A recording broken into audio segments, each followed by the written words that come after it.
नमस्कार. पत्रकार हेमंत सुशीला श्रीराम जोशी.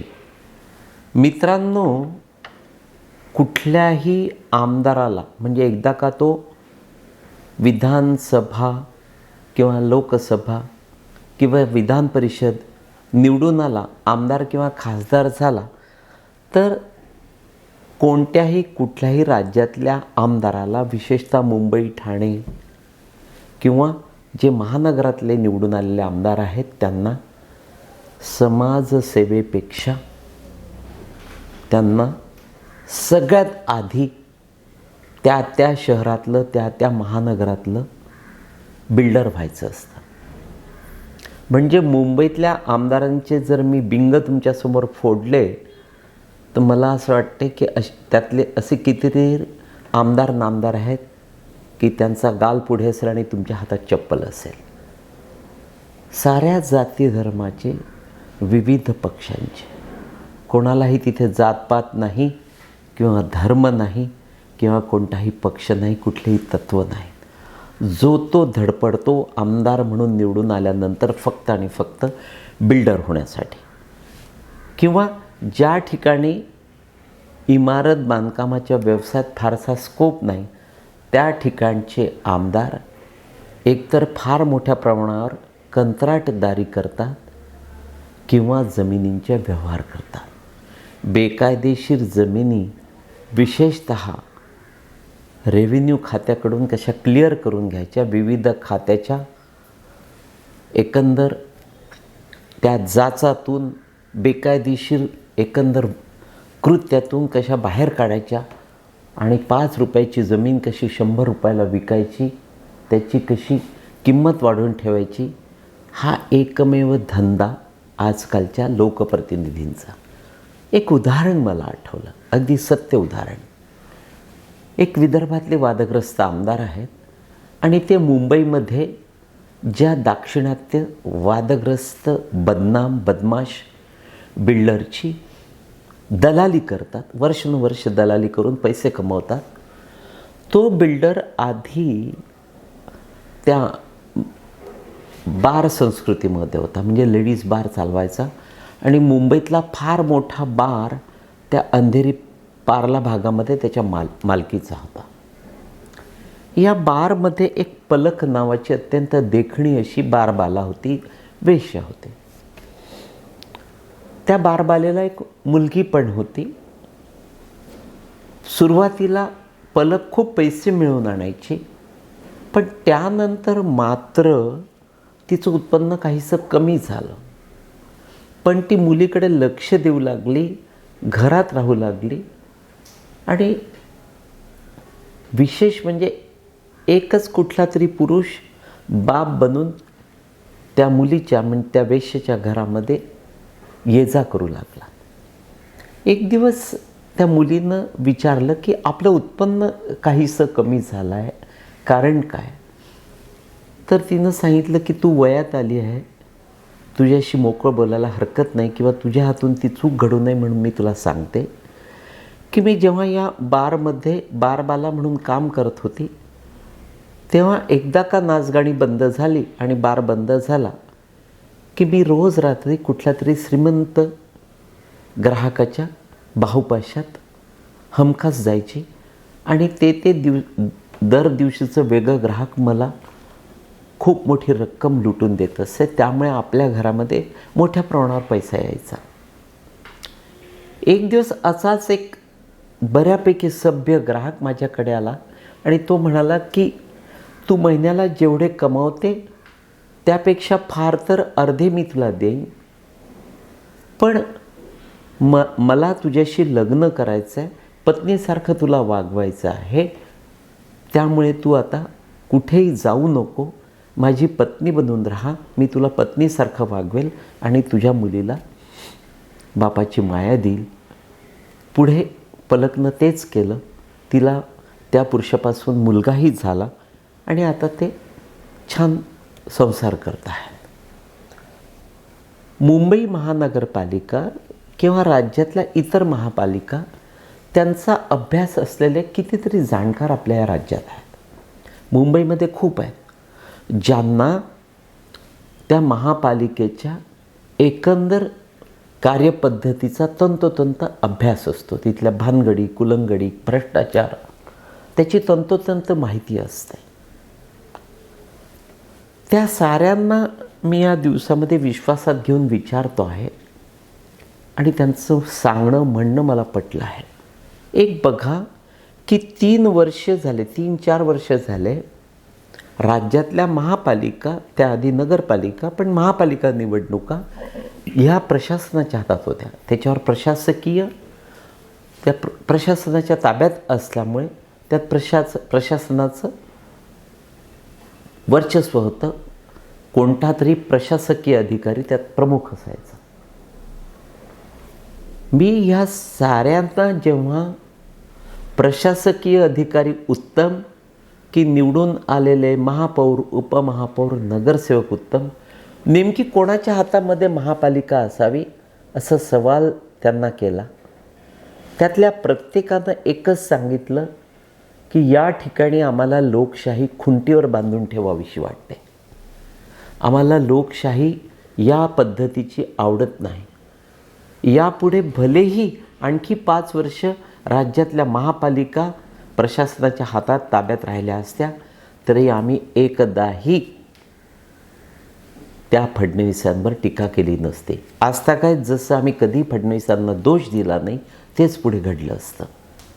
आणि त्यातल्या एका जाणकारानं मला त्या पलकची कथा सांगितली की महापालिका ही वेश्येसारखी आहे. ती जेव्हा एकाच प्रशासकीय अधिकाऱ्याच्या हातात असते तेव्हा भ्रष्टाचाराचं प्रमाण जवळपास 75% कमी होतं आणि प्रगतीची कामं भरमसाठ होतात, भरपूर होतात, वेगाने होतात. तुम्ही मुंबईत किंवा तुमच्या प्रत्येक शहरात ते बघितलं आहे. ठाण्यात बघितलं आहे, नागपूरमध्ये बघितलं आहे, नव्या मुंबईत बघितलं आहे. म्हणजे लोकशाहीपेक्षा प्रशासन हे अधिक उत्तम काम करतं, कारण तिथे भ्रष्टाचार कमी करतो. कारण अमुक एखाद्या ठिकाणचा प्रशासकीय अधिकारी, तिथला तो कमिशनर, आयुक्त, एखादा वादग्रस्त असू शकतो. थोडेफार पैसे तो घेईल, पण तो एकटाच पैसे घेणारा असेल. त्यामुळे भ्रष्टाचार कमी होतो आणि कामांचा दर्जा सुधारतो. शिवाय जे कंत्राटदार आहेत, कामं करणारे आहेत, त्या साऱ्यांना मोकळा श्वास घेत कामं करता येतात. त्या कामांवर पैसे खर्च करून दर्जा उत्तम साधता येतो. अन्यथा प्रत्येकाला कमिशन देता देता कंत्राटदारांच्या, कामं करणाऱ्यांच्या नाकीनऊ येतं. त्यांना सुचत नाही नेमकं काय करावं आणि त्यानंतर त्या महापालिकेची, तिथल्या कामांची पूर्णतः वाट लागलेली असते. मुंबईतही फारसं वेगळं नव्हतं जेव्हा तिथे महापौर होते. विशेषतः उद्धवजींचे महापौर सारेच कसे वादग्रस्त होते. आर्थिकदृष्ट्या उद्धवजी आणि ते सारे महापौर आणि त्यावेळचे नगरसेवक आर्थिकदृष्ट्या कुठे गेले. सारेच पक्षाचे नगरसेवक फक्त कमिशन घेत होते आणि भरमसाठ पैसा मिळवत होते. त्यामुळे पलक एकाच्या हातात असणं थोडं कमी उत्पन्न होईल, पण ती पलक तिथे सुखी असते. पण 100 पुरुषांच्या हातात जर पलक सापडली तर तिला पैसे भरपूर मिळतात, पण शरीराची आणि नावाची चाळण होते. त्यामुळे ज्या पद्धतीनं प्रशासनात कामं होतात त्या पद्धतीनं लोकशाहीमध्ये एकदा का महापौरांच्या, नगरसेवकांच्या हातामध्ये सत्ता आली रे आली की त्याचं वाटोळं व्हायला वेळ लागत नाही. निवडून आलेले आमदार जसे कोणालाही घाबरत नाही, तेच नेमकं नगरसेवकांच्या बाबतीमध्ये असतं. अतिशय गुंडगिरी आणि बदमाश ते असतात आणि फक्त त्यांचा डोळा त्या कंत्राटदारीवर, कमिशनवर असतो. 24 तास त्यांच्या डोक्यात फक्त पैशांचा विचार असतो. कुठल्याही आपल्या विभागाच्या डेव्हलपमेंटकडे त्यांना रस नसतो. त्यांना फक्त पैसे मिळवायचे असतात. थोडक्यात काय, एकदा का तो नगरसेवक झाला की त्याचं पूर्ण लक्ष कंत्राटदारीकडे असतं, कमिशनकडे असतं. पुढले काही तास महापालिका निवडणुकांच्या मतदानाचे उरले आहेत. तुम्हाला एक काळजी घ्यायची आहे की जिथे हिंदूंची अधिक वस्ती आहे आणि तिथे जर मुस्लिम उमेदवार उभा असेल तर काहीही झालं तो निवडून येता कामा नये. कारण आहे त्यापेक्षा तुमचा परिसर, तुमचा वॉर्ड, तुमचा प्रभाग अधिक बकाल करायचा असेल तर तुम्ही मुसलमानाला निवडून द्यायलाच हवं. दुसरा महत्त्वाचा मुद्दा की महापालिका निवडणुका आटोपल्यानंतर या राज्यामध्ये 100% मंत्रिमंडळ विस्तार आणि फेरबदल होणार आहे. आणि ज्या मंत्र्यांची ज्या जिल्ह्याच्या महापालिका निवडणुकीमध्ये अगदी सुमार कामगिरी झाली असेल, जिथे भाजप आणि महायुतीला यश मिळालं नाही, मिळणार नसेल, तर तो मंत्री कितीही ताकदवान बलवान असला, तो फडणवीसांना देखील प्रसंगी जवळचा असला तरी फडणवीस त्याला ढोंगणावर लाथ मारून मंत्रिमंडळाच्या बाहेर काढतील. हे 100% सत्य आहे. तिसरा महत्त्वाचा मुद्दा मित्रांनो, दर 1 तासाचे मला म्हणजे माझ्यासारख्या काही पत्रकारांना फडणवीस दिवसभरात काय करतात त्यांचे कार्यक्रम येत असतात, फोटो येतात, व्हिडिओज येतात. महापालिका निवडणुकांचा प्रचार सुरू झाल्यापासून पायाला भिंगरी लागल्यागत फडणवीस राज्याचे मुख्यमंत्री आणि भारतीय जनता पक्षाचे महायुतीचे मोठे नेते म्हणून फिरत आहेत, प्रचार फेऱ्या काढत आहेत. आणि प्रत्येक कानाकोपऱ्यात, राज्याच्या प्रत्येक महापालिका परिक्षेत्रात या देवेंद्र फडणवीसांचं एखाद्या हिरोसारखं स्वागत होत आहे. ज्या पद्धतीनं नागपुरात त्यांच्या पाठीशी मतदार जल्लोष करताय, तेच पुण्यात घडत आहे, तेच मुंबईत घडत आहे, तेच त्यांच्या प्रत्येक सभेला आणि प्रचार फेरीला घडत आहे. कारण काय ठाऊक आहे?